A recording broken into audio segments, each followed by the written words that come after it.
मंगेशजी, आज 8वा दिवस आहे तुमच्या उपोषणाचा। आमरण उपोषण तुम्ही करताय। काय तुमची प्रमुख मागणी आहे? का तुम्ही जीव जाळून घेताय? शेतकऱ्याला सरसकट एकरी 50,000 रुपये मिळावे व जे शासनानं कर्जमाफीचं आश्वासन दिलं होतं ते पूर्ण करावं, अशा मुख्य मागण्या अशा अजून 18 मागण्या आहेत. त्यासाठी हे उपोषण आम्ही सुरू केलेलं आहे.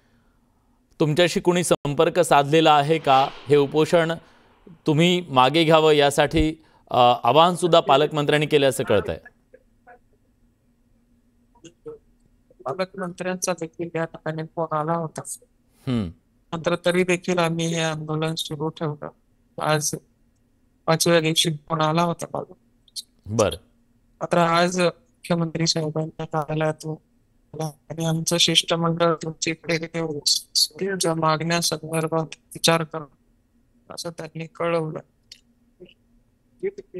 बरं, पण आता तुमची तब्येत कशी आहे त्याबद्दल काय सांगू शकाल?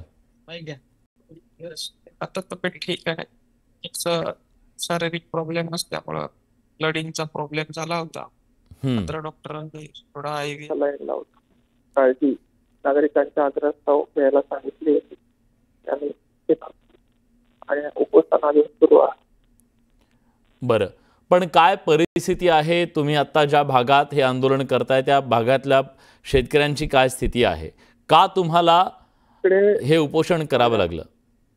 माझ्या भागामध्ये सिल्लोड, विशेषतः फुलंब्री, सिल्लोड, सोयगाव, भोकरदन, जाफराबाद, बदनापूर, पूर्ण संभाजीनगर, जालना जिल्ह्यामध्ये अतिशय भयंकर असा पाऊस झालेला आहे आणि शेतकऱ्यांचं मोठं नुकसान झाले। त्यावेळी आम्ही बांधावर गेलो तर ते शेतकऱ्यांचं दुःख आम्हाला पाहण्याचं झालं, तर ते दुःख पाहण्यापेक्षा स्वतःला त्रास देऊन शेतकऱ्यांसाठी काहीतरी केलेलं बरं म्हणून आम्ही हे उपोषण सुरू।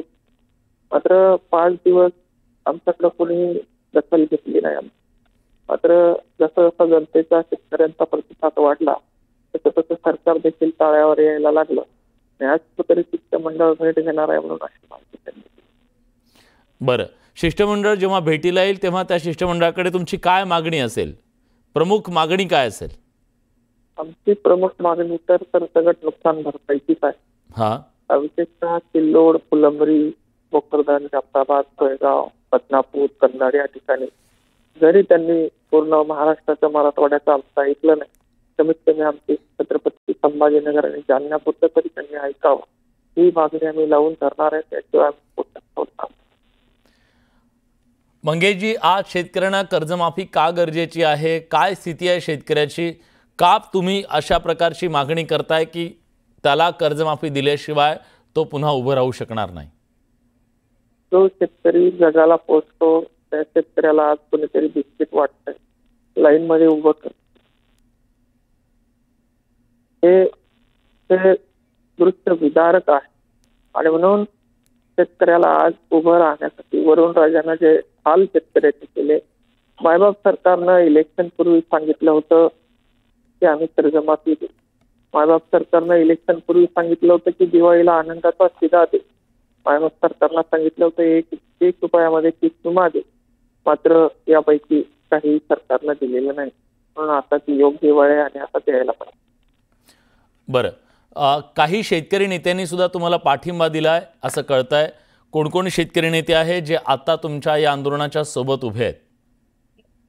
सन्माननीय राजू शेट्टी साहेब यांनी फोन केला होता, सन्माननीय बच्चू कडू साहेब यांचा देखील फोन आला होता, सन्माननीय संभाजीराजे भोसले यांचा देखील फोन आला होता, सन्माननीय खासदार, बऱ्याचशा खासदारांचा, सन्माननीय रोहित पवार साहेब, सगळ्यांचे फोन या ठिकाणी आले। रोहित पवार व त्यांचे प्रदेशाध्यक्ष साहेब या ठिकाणी भेट देऊन गेले आता, पण आता आमची भूमिकेवर आम्ही ठाम आहोत। बरं, पण आता तुम्ही काय आवाहन करताय? म्हणजे तुम्ही ओला दुष्काळ जाहीर करण्याची मागणी करताय, कर्जमाफीच्या संदर्भातली मागणी करताय, तुम्ही आंदोलन कधी मागे घ्याल? नाही, आता शिष्टमंडळास जर पॉझिटिव्ह चर्चा झाली तर आम्ही विचार करू, मात्र त्यासाठी संभाजीनगर आणि जालन्यासाठीची जी मागणी आमची आत्ताच त्यांना मान्य करावं लागेल। पण हे पूर्ण मराठवाड्यासाठी सरकारनं ओला दुष्काळ जाहीर करावा यासाठी सन्माननीय राजू शेट्टी साहेब असतील, सन्माननीय बच्चू कडू साहेब असतील, यांच्यासोबत उभं राहून पूर्ण शेतकऱ्यांच्या सोबत उभं राहून शेतकऱ्यांचा आवाज त्या ठिकाणी आम्ही उचलणार आहोत. या मंत्र्यांनी, या आमदार खासदारांनी स्वतःचे घर भरून आज शेतकऱ्याला उघड्यावर सोडून दिली. आणि म्हणून जर का शांततेच्या मार्गाने यांना समजत नसेल, शांततेच्या मार्गाने हे ऐकत नसतील. आम्ही बरेच आक्रमण आंदोलन केले, तेव्हा सगळ्यांनी दखल घेतली. गाड्या फोडल्या तेव्हा दखल घेतात, गाडी जाळली तेव्हा दखल घेतात. मात्र उपोषण केलं तर त्यांना 8-8 दिवस लागतात दखल. लोकशाही कुठेतरी कमजोर झालेली आहे आणि ही लोकशाही यांनी जाणून बुजून कमजोर केली. जर लोकशाही मार्गाने हे ऐकणार नसतील तर आम्हाला हातात इथं रुमणे घ्यावं लागणार आहे. आणि छत्रपती शिवाजी महाराजांनी ज्याप्रमाणे किल्ले जिंकले त्याप्रमाणे आमदार खासदारांच्या घरात हजारो कोटीची प्रॉपर्टी लुटून, सुरत लुटून पुण्यात गोरगरीब कष्टकरी शेतकऱ्यांना वाटण्यासारखं काम या ठिकाणी आता इथून पुढं या महाराष्ट्राच्या तरुण भागाला करावं लागणार. बरं, याचा अर्थ तुम्ही एखादं आंदोलन हाती घेताय भविष्यामध्ये? नक्कीच शांततेच्या मार्गाने या सरकारला कळत नाही. पूर्ण तरुणांना सोबत घेऊन सरकारच्या विरोधात एल्गार आम्ही पुकारणार आहोत. शेतकरी जगला पाहिजे. विविध पक्षाच्या, विविध जातीच्या आंदोलनासाठी आपण एकत्र येतो, मात्र शेतकऱ्यांसाठी आपण एकत्र येत नाही. त्यामुळे शेतकऱ्यांमध्ये हा नैराश्याची भावना आपल्याला जाणवते. परमेश्वर पुंडलिक फरकाडे यांनी गळफास घेऊन आज आत्महत्या केलेली आहे. अशा रोज आत्महत्या या ठिकाणी. आणि जर का तरुणांनी याच्यावर आवाज उचलला नाही तर हे आत्महत्या वाढत जाणार आहे. तरुणालाच आता पुढे यावं लागणार आहे. मी आपल्या माध्यमातून सर्व शेतकरी बांधवांना हात जोडून विनंती करतो की बाबा हो, आज हा मंगेश साबळे त्याच्यासाठी लढतोय, तर त्या लढ्यामध्ये तुम्ही सहभागी व्हा. आज जर तुम्ही या लढ्यात सहभागी झाले तर गावागावामध्ये, जिल्ह्यामध्ये हजारो मंगेश साबळे तुमच्यासाठी लढायला तयार होते. मात्र तुम्ही जर याच्या पाठीमागे उभे नाही राहिले तर भविष्यात शेतकऱ्यांसाठी लढण्याची किंमत पुन्हा कोणी करणार. ठीक आहे, तुम्ही काळजी घ्या आणि आशा करूया की तुमच्या या मागण्यांच्या संदर्भात प्रशासन, सरकार सकारात्मकपणे विचार करेल आणि शेतकऱ्यांच्या पाठीशी उभं राहील.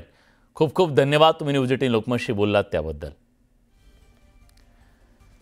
तर राज्यातल्या शेतकऱ्यांच्यासाठी, विशेषतः मराठवाड्यातल्या शेतकऱ्यांच्यासाठी मागणी करत आत्ता मंगेश साबळे यांनी आमरण उपोषण सुरू केलेला 8वा दिवस आहे आणि प्रशासनानं सुद्धा आता त्यांच्यासोबत चर्चा करण्यासाठी पावलं उचलायला सुरुवात केलेली आहे.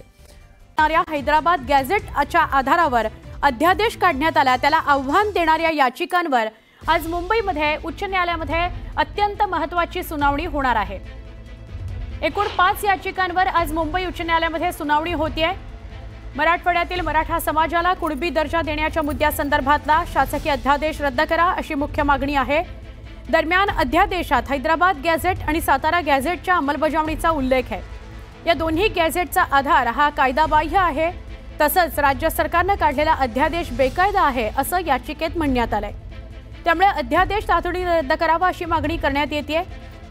दरम्यान आज होणाऱ्या सुनावणीत काय निर्णय होतो हे बघणं महत्त्वाचं आहे. मुंबई हायकोर्टात ही महत्त्वाची सुनावणी आहे. हैदराबाद आणि सातारा गॅझेट लागू करण्यासंदर्भात आक्षेप आहेत आणि तेच या याचिकेत सांगण्यात आलंय. GRला 5 याचिकांनी आव्हान दिलेलं आहे. या GR मध्ये हैदराबाद आणि सातारा गॅझेट लागू करूचा उल्लेख आहे. त्यामुळे हा GR सुद्धा बेकायदा आहे असं याचिकाकर्त्यांचं म्हणणं आहे. महत्त्वाची बातमी आहे.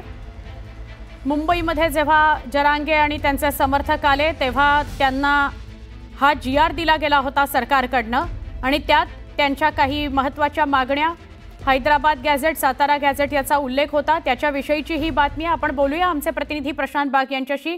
प्रशांत, कोर्टामध्ये आज महत्त्वाची सुनावणी आहे. जे आक्षेप घेतले गेलेत या 5 याचिकांमधून हैदराबाद आणि सातारा गॅझेट लागू करण्यासंदर्भातले आणि हा GR सुद्धा बेकायदा असं म्हणणं आहे, काय सांगाल?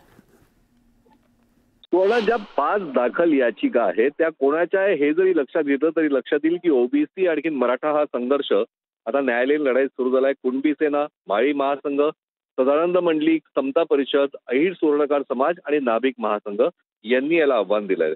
कायद्याचा चुकीचा आधार घेऊन अध्यादेश काढणे म्हणजे अधिकाराचा गैरवापर. याचमुळे ही अधिसूचना पूर्णपणे बेकायदा आहे अशा प्रकारचे गंभीर आक्षेप यांनी घेतलेत. पण यातली एक महत्वाची गोष्ट आपल्याला लक्षात घेतली पाहिजे. न्यायमूर्ती बी चंद्रशेखर यांच्या कोर्टामध्ये ही सुनावणी होणार जरी असली तरी गंगाधर काळकुटे, मनोज जरांगे पाटील यांचे समर्थक यांनी सुद्धा कॅव्हेट दाखल केलेली आहे. म्हणजे जी यांची प्रमुख मागणी आहे की जे अध्यादेश आता रिलीज करण्यात आलेले आहेत ते अध्यादेश तत्काळ त्यांची अंमलबजावणी रद्द करावी, ती मात्र होणार नाही एवढं आपल्याला निश्चित म्हणता येईल. कारण गंगाधर काळकुटे यांनी दाखल केलेलं गॅझेट आणि याचबरोबर राज्याच्या महाधिवक्ता यांच्याकडनं होणारा महत्वाचा युक्तिवाद. राज्य सरकारला हे प्रूव्ह करायचंय कोर्टात की आम्ही काढलेले जे अध्यादेश आहे ते योग्य आहे. आणि माळी महासंघ किंवा समता परिषद किंवा राज्य सरकारमधलेच एक वजनदार मंत्री छगन भुजबळ हे सुद्धा कोर्टाच्या मैदानात उतरले आहेत या याचिकांच्या माध्यमातून, असंही म्हणायला हरकत नाही. कारण त्यांच्या प्रभावाखाली असलेल्या संस्थांच्या माध्यमातून सुद्धा या कोर्टात याचिका दाखल करण्यात आलेली आहे. साधारणतः 11:15 वाजता ही सुनावणी अपेक्षित आहे. न्यायमूर्ती बी चंद्रशेखर यांच्या कोर्टात आज काय होतं हे बघणं नक्कीच महत्वाचं ठरणार. सुवर्ण. नक्की प्रशांत, धन्यवाद माहिती दिल्याबद्दल. म्हणजे 11:15 नंतर पुन्हा एकदा प्रशांत यांच्याशी आपण संपर्क साधून काय अपडेट आहे याचिकांसंदर्भात, कशी सुनावणी होते आहे हे जाणून घेणार आहोत.